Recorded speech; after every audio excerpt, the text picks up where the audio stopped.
He's like that guy. I know I said it in the past. He's the kind of guy that paper cuts you to death. Like, you might think like you're holding this wheel, you're kind of keeping him under control, but he's always going to go for those time bonuses. He's always going to sprint for this intermediate or go for this like 3 or 6 second time bonus. And next thing you know, you're a minute down on the dude and you're like, I've stuck with him the whole time. How does he got a minute on me?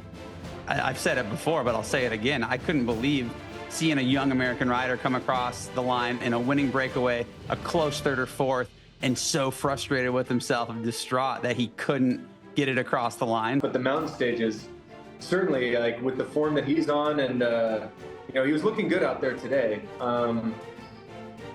I wouldn't put it past him to win the Dauphiné. We got over at UAE, we got the Tejay Pogacar's director saying, "Oh, Jonas is still the clear race favorite." It's like, well, the dude had a hole in his lung a few weeks ago. If he was super confident, the video that he would have put out would have just been like, "I'll show you in July." Welcome back to this edition of Beyond the Podium. We got a good show coming up today. We're 2 stages into the Dauphiné, and we have Danish domination there so far. 2 Danish winners, 2 stages underway, but still plenty of racing to go there. We're going to talk about the rest of the Dauphiné, and then where everyone's eyes are turning to quickly. We are now into June. The Tour de France is fast approaching. We're going to hash out the contenders for the Tour de France, the progress and rehab of Jonas Vingegaard, and then Primoz Roglic, Remco Evenepoel, both at the Dauphiné. We haven't seen a lot of them in the first 2 stages, but we're going to talk about them, their progression into their leadership roles at the Tour, and can they truly challenge? So before we get going, I want to welcome back my host for today, Tejay Van Garderen. Tejay, it's good to see you again. Looks like once again your digs behind you have changed up. You're in a new place. So where are you at, and how have you been since the Giro? I've been good since the Giro, but it'd be nice to get back in my own bed, get a little work done on the place. So I'm in an Airbnb, only like 500 meters from my normal spot, but we're making it work. It's fine. It just feels like it's 5 weeks into this Grand Tour now. I hear that, man. I'm shacking up at an Airbnb myself right now, out in Oregon, doing some family happenings before the big month in July. So yeah, fingers crossed our rental internet holds for both of us, and we can lift our standard a little bit there with our internet connection. But that is out of our control. Out of our control, just like this continuously exciting racing is that we're watching. We're 2 stages into the Dauphiné, Tejay.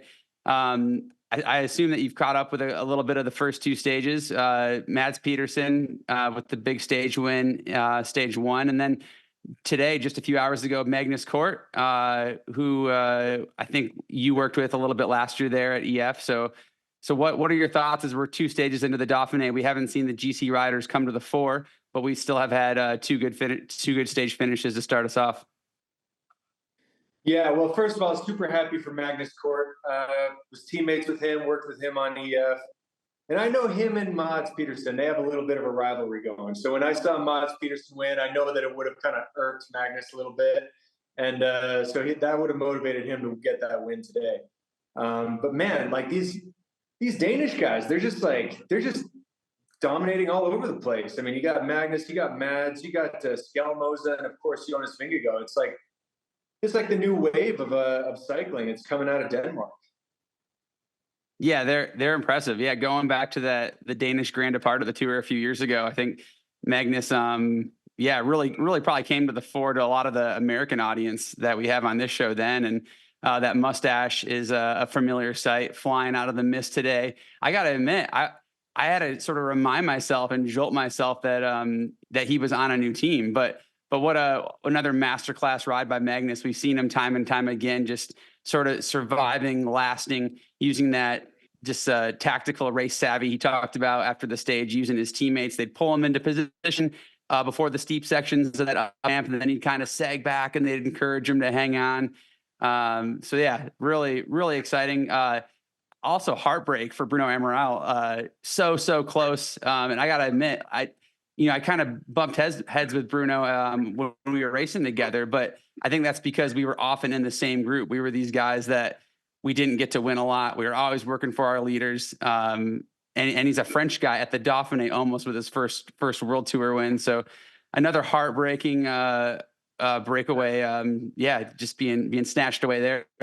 How many more of these stages coming up, TJ, for the sprinters, for the breakaway artists? Obviously, those last 3 days at the Dauphiné, as we classically see, are like 3 queen stages in a row. What do you see breaking down in terms of who we have coming to the fore in the stages coming up this next week? Yeah, well, as far as Bruno goes, I mean, that's, you know as well as anyone, Brent, there's no gifts in this sport. I mean, no one gives anything away. And a little bit of heartbreak, but, just got to fight another day. I mean, as far as the rest of the Dauphiné, we got that TT coming up, those 3 big mountain days. I don't know, there's not a whole lot for the sprinters or breakaway guys. I mean, maybe 1 or 2 more chances, but I mean, I think everyone's really, they're just looking for that big showdown between Evenepoel and Roglic. And I think Roglic showed today that, he's like that guy. I know I said it in the past. He's the kind of guy that paper cuts you to death. Like, you might think like you're holding this wheel, you're kind of keeping him under control, but he's always going to go for those time bonuses. He's always going to sprint for this intermediate or go for this like 3 or 6 second time bonus. And next thing you know, you're a minute down on the dude and you're like, I've stuck with him the whole time. How does he got a minute on me? That's kind of his style. And I think he's showing that we haven't yet seen him in the high mountains, but you can kind of see like he's itching to show that, he's back. Yeah, I thought that was an interesting sort of analysis on today's stage too at the Dauphiné. Was you did see his Bora team come to the front on that last climb, try to bring that break back. Remco Evenepoel's team was not. They were sort of hidden in the mist back there. We won't read too much into that, but yeah, we saw Alexander Vlasov doing some big pulls for Roglic, which is interesting to me. There's been a couple critics or pundits that have said, "Oh, I think Vlasov's actually going to ride GC at the Dauphiné." I think that answer is pretty clear for us today. If he's on the front, doing full pull for Roglic, and then Roglic was not soft pedaling into that finish. He was going for it, and I could almost see through that clouded, shrouded mist the sort of frustration in his face, like, oh, like I wanted it. He could sense it, he could feel it, and he has that killer instinct. He loves those small bunch sprints. And I think it's a good confirmation for him probably after that crash, after the comeback, that, okay, we had a hard uphill drag kick to the line. The form is there.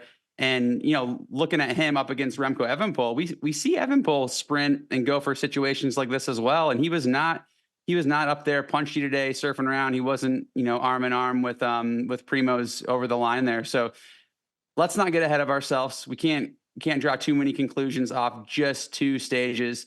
But I think we will see a lot of it play out in those last 3 days of the Dauphiné. TJ, you know plenty about that. You've had some really good Dauphinés in your career. You've had some challenging Dauphinés.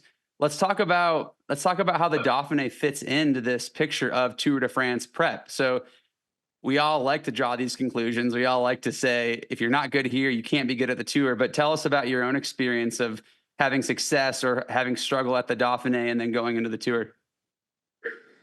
I mean, honestly, I think the biggest tool that the Dauphiné is to play head games with your rivals. If you can like show up and show how lean you are, show how fit you are, and kind of like mad dog the other guy. But really, in terms of how you're going to go in July, I've seen guys flying at the Dauphiné and then creep at the Tour, myself included. I've had some really good Dauphinés where I was going toe to toe with Chris Froome, and then I show up at the Tour and I'm just like, I'm like going home in the 3rd week, and vice versa. I've had some really bad Dauphinés and some good Tours, and I've seen that so many times. People, they try to peel so much away from the Dauphiné as to like how that's going to be a foreshadowing of the Tour, and it's just not the case. A lot can happen in between. Clearly, a lot's happened before. A lot of these guys are building back up from injury. They're still going to go to altitude afterwards. They're going to have another training block afterwards, and it's everyone's clock at the Tour starts at 0. And the Dauphiné is good. When we're in the middle of July, the Dauphiné is going to seem like ages ago. No one's going to be thinking about whatever happened in June. So what is it? Like what makes a good Dauphiné or a bad Dauphiné, and how does that affects the tour? I mean, we talk about these days, we continuously talk about cycling's changed. Everyone's preparation is super meticulous. It's analyzed. You have the nutritionist, the sports scientist. Everyone's factoring out every calorie and kilojoule and aerodynamic drag. Like, how can a guy get it wrong these days? Or like, what was it for you? Is it too lean too soon, training too hard before, get sick after the Dauphiné? What are the difference makers? I don't know. Sometimes you can be on really good form in the Dauphiné, and you think like, oh, if only I could just get that little bit better, rather than thinking like, ooh, I have good form, maybe I should just simmer on it.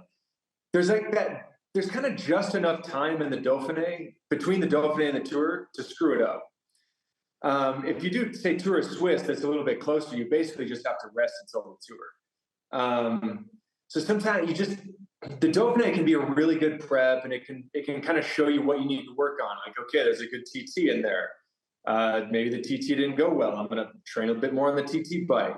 Okay, there's some high mountains. All right, like maybe we need to lose an extra kilo. There's time to do that, but there's also time to screw it up. Yeah, I got you. That as you're saying that, I'm having this flashback to the story of, or this experience I had with you. You had a stellar Dauphiné one year. I forget what year it was. I was not at the Dauphiné with you, I know what you're talking about.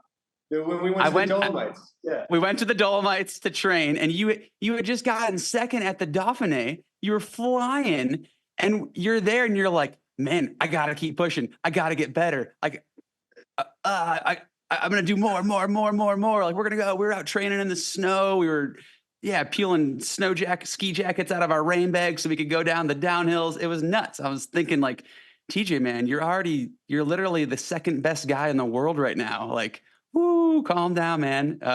But yeah, I mean, it goes to show like what you just said, that, you get some momentum, you think you got it good, and you're just going to get better. And that even for the best, it is a fine line. So what do we need to see from Primoz Roglic, from Remco Evenepoel? We know that they're going to have a very stout, formidable, some would argue unbeatable competitor in Tadej Pogačar at the Tour. What do we need to see from Remco Evenepoel, Primoz Roglic at the Dauphiné to know that they are on track, to know that they're competitive at the Tour? That's a really good question, because I'm almost thinking that the way Evenepoel was riding, a little bit more back, a little bit more coy, that's probably the right path to go, because they're both coming back from injury, right? And I think Evenepoel, he's probably been a bit more methodical, knowing that, okay, we're using the Dauphiné as prep, and now we have time. And the way that Roglic was using his team almost makes me think that he was trying to cram train, and he's trying to prove his hierarchy within the team. And he's trying to do too much too soon. And he might just be like showing us a house of cards, and might be like fall apart in the Tour. And this is all just speculation. I have no clue. But I mean, I think more of a steady build through the Dauphiné into the Tour, kind of streak into the Tour, might be better than, because Roglic, you could see he was going for it. He was pulling some faces there at the finish line. And I'm like, what do you have to prove, man? Like, you're the leader of the team. You don't have to prove anything to anyone. Follow your training. Do what you need to do. Make sure even if you gruppetto and then you just show it on one mountain stage, that like, guys, I'm here, I'm ready, and I'm going to be there in July. That's all you need to see. Man, I don't know. If I was Primoz in that team getting the big bucks, I wouldn't be gruppetto, man. I'd have to be I got to be up there fighting to the line every stage. I'm thinking of a name right now, though. A name that the guy we used to race with is Andreas Kloden. I remember he would show up to Tour of Swiss, and he would gruppetto every single mountain stage, except for he would have one hit out in the TT, and then maybe one hit out in the breakaway, and then he'd be like, I'm ready. Same with Andy Schleck. Andy Schleck was the same way. He would gruppetto, and he'd get in a breakaway one day and win a stage, and he'd be like, guys, just wait. I'm going to be ready in July. Everyone has their different methods, but if you're trying to cram too much in too soon, rather than following and like ticking all the boxes the way you should, I don't know. These guys just came back from injury. If they're trying too hard to prove it, they might just fall apart in July. I don't know. I can see what you're saying. You got to keep some in the tank for sure. But that said, Roglic is lined up with, he's tasked a other former Grand Tour winner, Jai Hindley, who's won the Giro. He's supposed to be working for Roglic. You have Vlasov, who top 5 GC finisher. He's a leader in his own right too. So there's got to be some of that. Listen, guys, like, I am the big dog. I'm the headliner that was brought into this team. It's still a new team for him. Like, he's fairly untested with this team and this organization in a competition setting. We got the big headline news of Red Bull coming on with them. So I think all their ears are sort of perked up thinking like, oh yeah, now we're entering the 4. We're going to be one of these super teams if we're not already. And I would maintain that Roglic, for him to finish the Dauphiné with anything but a podium ride overall, I think there's going to be nervousness and insecurity rolling through that organization. Yeah, no, for sure the organization is going to react. Teams react. Everyone's so reactionary about like, what is your latest results? But if he knows and if he's confident, he'll know that he can just keep a steady hand and be like, guys, I'm the man. I won 3 Vueltas. I won a Giro. I finished second in the Tour before. We all know who the man is. Like, I don't know. Yeah, I hear you. All right. Well, time will tell. Again, we're only 2 stages in. We've got that back-to-back-to-back massive mountain stage block coming at the end of the Dauphiné, like we always see. Before we leave the Dauphiné, we got to touch on quick our USA homeboys, Sepp Kuss, Matteo Jorgensen. They're both at the Dauphiné, sort of in a unique position. I mean, we know Sepp Kuss, he's won the Vuelta, but winning the Vuelta as a sort of co-leader with his 2 teammates, Roglic and Vingegaard, that he had, is different than showing up pre-Tour de France at the Dauphiné with sort of a free card to play at the GC.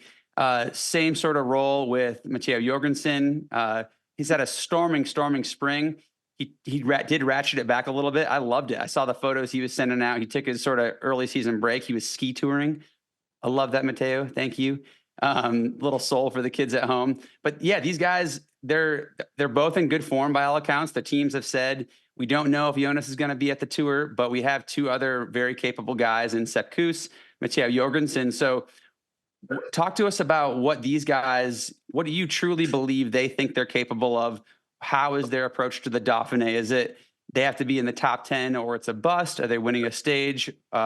What is success for our 2 American riders, having done success at the Dauphiné yourself?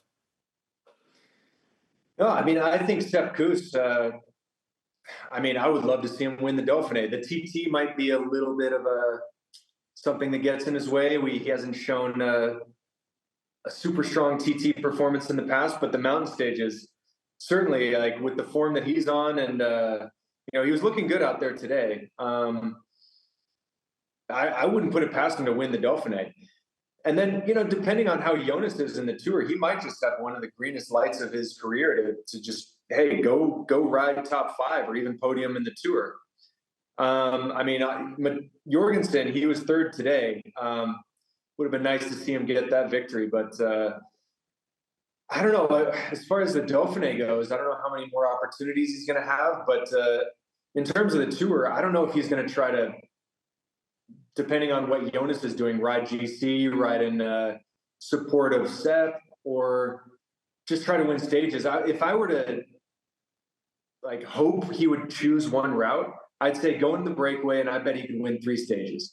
I would much rather see him win 3 stages than get a 7th or 8th on GC, and he could do a great job for Sepp or Jonas if that's what is called for him to do. But if he has that green light, if Jonas just can't quite recover from the injuries in time, I bet Matteo Jorgensen, he goes in every single breakaway that makes it to the line, and he can win just about any of them. So we're talking about Jorgensen going in breakaways. Is the Peloton, do they view him now as a guy who they're happy to let go in breaks? Are we talking these like 2nd, 3rd week breaks where, the GC guys who are now out of it are going up the road and fighting for the win when the break does go to the line in some of these big mountain stages? I mean, I would say you're going to need to lose time in order to give yourself a leash to go up the road. But when he goes into those kind of Mate Mohoric kind of breakaways, he can win those kind of days. And there's going to be plenty of them in the Tour. I'm thinking like 4 or 5 opportunities, and I'm thinking he could take advantage of all 5, and maybe you get 3 of them or 2 of them, but like win a few stages, and like I think that would just be like an awesome ride for Matteo.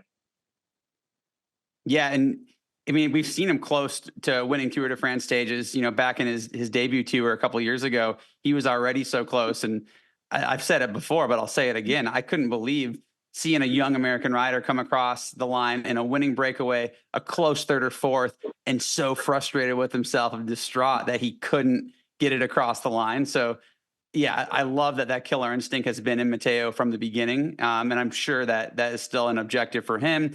Well, the huge question mark then is if Jonas Vingegaard is at the Tour, if he's capable to truly lead. And I think, like you just said, that will really dictate the sort of the leash and the role that our American riders, Sepp Kuss and Mathieu Jorgensen, can have. So there's a lot of hype coming out of Jonas Vingegaard's team, the team camp there, in terms of like, is he on track? Is he not? Is this messaging that they're putting out of Jonas Vingegaard? Is it sort of just like mind games, setting up, lowering the expectation, raising the expectation?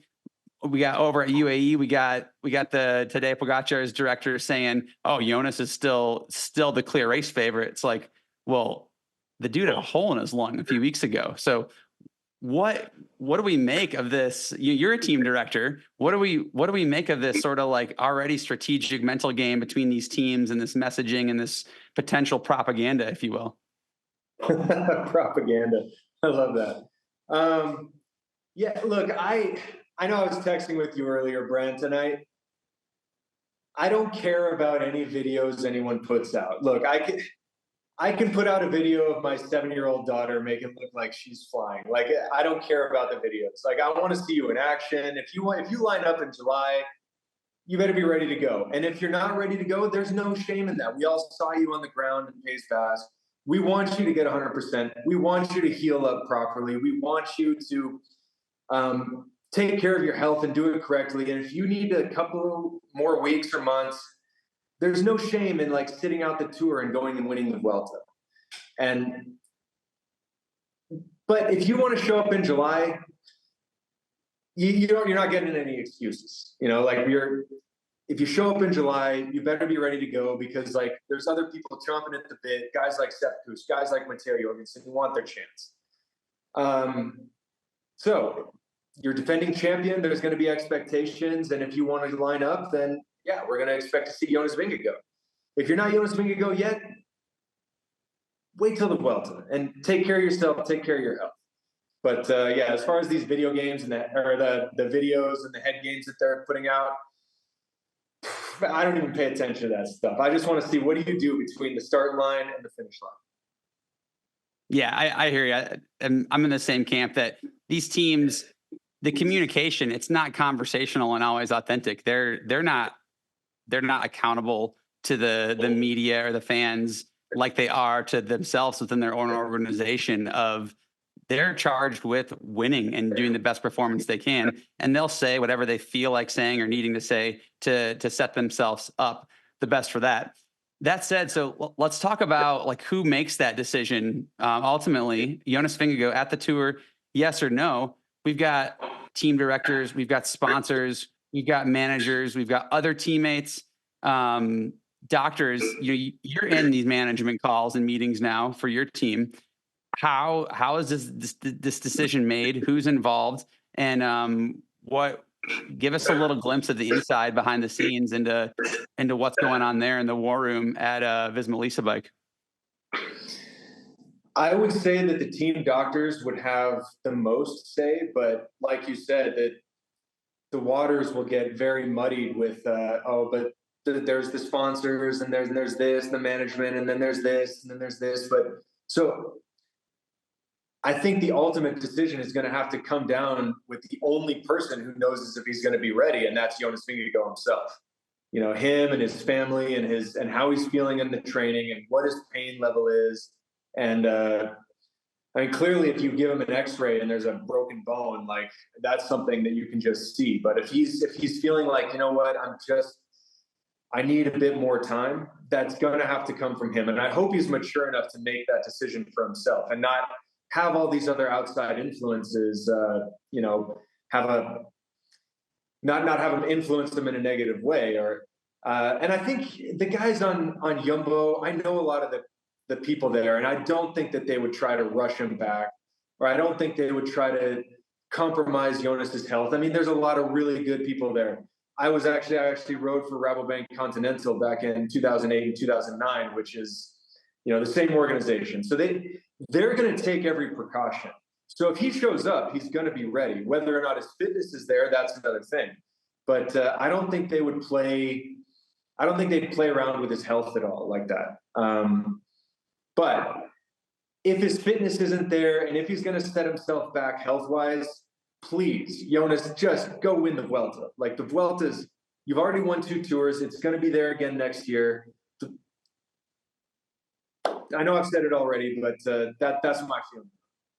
Yeah, I think it's a different situation. Jonas Vingegaard being a 2-time Tour de France winner already, it's a lot different than a rider who has been 5th and then 3rd and then a close 2nd. If he's in this situation, if that rider like that is in the situation of Jonas now, he's going like, yep, I'm ready. Yep, I'm ready. And then, to his personal team, he's like, oh man, guys, can we get ready in time for this? But he's just got to give himself a chance because he's been close. He knows he can do it, but he hasn't done it yet. I'm thinking of, I was teammates with Cadel Evans when he did win the Tour finally in 2011 after a lot of close attempts.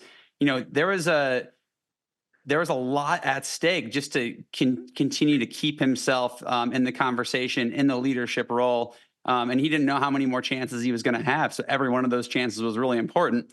Whereas that's a lot different. Jonas Vingegaard, he's won the Tour twice. He's arguably got, what are we talking? He's got 5 more if he wants to do 10 more. He's a young rider. He could still do a lot of tours. So I agree. I think it'd be prudent to have some caution. Winning another Grand Tour, winning the Vuelta, he's never done that. That sounds pretty sweet to me. But clearly it's a complicated scenario. A lot of cooks in the kitchen there. I remember being at those. With these videos that they're putting out, I'm like, why are you doing that? Like, I feel like if he's super confident, he's usually not the kind of guy who goes and looks for the limelight. He's the kind of guy who gives these awkward interviews. And I love it. I love that. That's the charming thing about him is he's very conversational. Like his personality is one where he's just like, I'm this phenomenal bike racer and I'm just kind of this soft-spoken guy. So putting out these videos, that I'm like, what is he doing that for?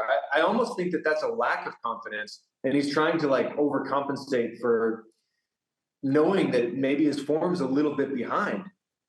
Yeah, I think so. Some of that though is definitely this modern day system of like the teams, their press officers. So we know every news outlet in cycling is just hammering the Visma Lease Bike press officer with updates. Tell us how Jonas is doing. Tell us how Jonas is doing. I mean, they're probably standing outside that press officer's house, poking their head into the window. How's Jonas? You got any updates on Jonas? So it's like, Jonas, will you please, can we do a little video and just, get all these journalists just to chill out a minute? Just give us a little nugget so we can get back to preparing for the Tour.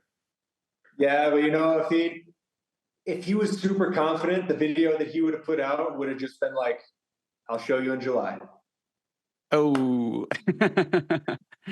yeah, fair enough. Yeah, mic drop. So he's at they said he's at one of these training camps now. You and I have taken part in some of these pre-Tour de France training camps together. And, I read there's 10 riders at this camp for 8 spots on their tour squad. This is a situation I've been in. I remember we had one particular training camp. I believe it was in Merzine before the 2016 Tour. And it was similar in that there was Olympic selections at stake. We had multiple GC guys in our team, and we had way more guys at this camp than we had spots in the Tour. And I know, granted, Visma Lease Bike is a lot different team, but what we had going at BMC in that camp with more riders than Tour spots was not a productive, healthy situation.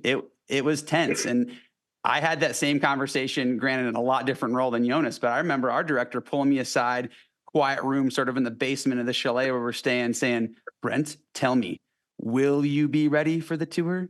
Can you do it?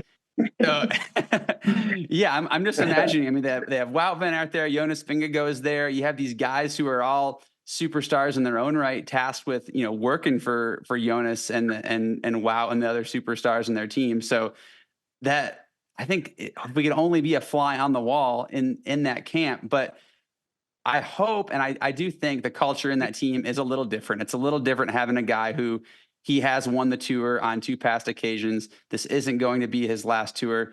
I'd like to think that everyone is approaching it calmly and there's not a lot of jabs and pokes and stabs for the tour selection spots. Yeah, well, I don't know. There's a lot of different factors. I definitely remember that Morzine camp that you brought up. Oof, man, there were some awkward moments at the breakfast table when a couple of people found out they weren't going. And yeah, that hopefully that's not anything that anyone's having to go through on Jumbo. I mean, right now with like Jonas and Wout van Aert being kind of such a question mark after coming back from their injuries, maybe it's a matter of the team deciding which direction they want to go. They maybe they bring their rock star sprinter, and they think like, okay, we're just going to go for stage wins, and then we have like a different looking squad. But if we're going to go for GC, then we're going to bring our climbers and we're going to bring our rollers to bring back breakaways and all that. And so maybe like they're kind of bringing a few guys in there, like depending on what kind of squad we're going to bring to find the success, this is what we're going to choose. I don't know, but I don't miss those days of those selections and oof. Yeah, I don't either. Those were tense times. I hope that we're still friends with all of our teammates at the time back in that day. But yeah, I think, between Wout van Aert and Jonas Vingegaard, they're both sort of in these unknown situations. You also have the Paris Olympics, which Wout has said could, maybe, might, shouldn't factor into his decision to ride the tour. The team has even said if Wout thinks that the tour is the best prep for his Olympics, then Wout can be at the tour. So it is a different situation when you have a couple of these riders with sort of carte blanche, and then they can sort of decide their fate within the tour teams. But yeah, those days will come upon fast. You can't go without saying too, like between the Dauphiné and Tour de Suisse, where they're going to field teams in both of these races, these are still wildly unpredictable and let's face it, dangerous affairs too. So they still got to pull their pre-tour riders that are at the Dauphiné now and potentially at Tour de Suisse. They still got to get those guys out of those races healthy and into those final post Tour de France altitude camps as well. Yeah, I mean, that's a good point. I mean, you're doing like some hard, heavy hitting World Tour bike racing in Swiss and Dauphiné, like to get everyone out of there healthy. That's already the first task in and of itself. Like anything can happen. It's a good point you brought up about the Olympics, though. I mean, I'm surprised actually that the trade teams would actually be so lenient on. I mean, I remember we had Greg Van Avermaet, the Olympic champion back in Rio, and he was like, on BMC, they were basically like, yeah, but we have nothing to do with the Olympics. Like, that's a federation thing. You're paid by us. Like, you got to do our program. And, I guess when you have a rider like Wout van Aert who has a legit shot to actually take the gold medal and then, wear the gold medal for Lisa Bike or Visma Lisa Bike. Yeah, that maybe that's a different story, but I would think if I was one of those trade teams, I'm going to say like, I'm not looking past July. The tour is our thing. If you have any goals beyond this, beyond winning for us in July, then I don't want to hear about it. Yeah, check your ambitions at the door. That was the company line when I went to Rio. Also, is like, I don't know, it's risky. I don't think you should do it. I wouldn't. They're not paying you. The feds aren't paying you. Why would you do that? And then I was teammates at BMC with Greg at the time. And then everyone was like, he did it. We won. I can't believe it. Best thing ever. So yeah, it's a complicated time in the cycling world. We gave him a great plan. Everyone loves the winner. Well, so much to unfold. We got a full week at the Dauphiné still to come. Tour de Suisse also on the horizon. TJ, when are you back in the team car next? Are you doing Tour of Slovenia in June, or are you off for a while now? Yeah, I got Slovenia. That's my last race for a while until I meet up with you guys in July. Then I'm in the booth. I go straight from there to the Olympics, and then after that, it kind of slows down a little. Yeah, nice. All right, well, that's a good block. While we have you in that director mindset real quick, we have also another American favorite, Neilson Powless. He's at the Dauphiné. He's had a rocky road here. You know, he's under your tutelage and leadership at EF. He's alluded that he might try to ride GC at the Dauphiné. What are all the American fans, all Powless fans? What are we going to see out of him in the Dauphiné? And where's he at? Can he do that? Can he be up there at the Dauphiné with some of the Tour de France contenders and favorites as well? I mean, I hope so. I really don't know if we've seen the full limit of what Neilson Powless can do. And I know he's had a lot of injuries this year, but he's fully healthy now, and he's trained really well, and he's had a couple of good races. He's had a solid string of races in like American Tour and the U.S. Nationals that just happened. So we have a small sample size to see from him, but you know, sometimes I think that is going to help him out, because usually he comes into the season so hot, hitting so hard, that he peters out a little bit by the time it gets to like the spring or late spring. So I think some of this rest might actually be a blessing in disguise, and he might actually just be able to hit that form at the right time and you know, maybe stay up there in the mountains with some of these guys. All right. Well, we'll look forward to seeing him fly in the U.S. flag and the EF flag at the rest of the Dauphiné. TJ, good luck in Slovenia if I don't talk to you before then. And for everyone else, we'll see you back the next edition of Beyond the Podium. Take care, Brent. For all your cycling content year-round, subscribe to NBC Sports YouTube page. We got it all.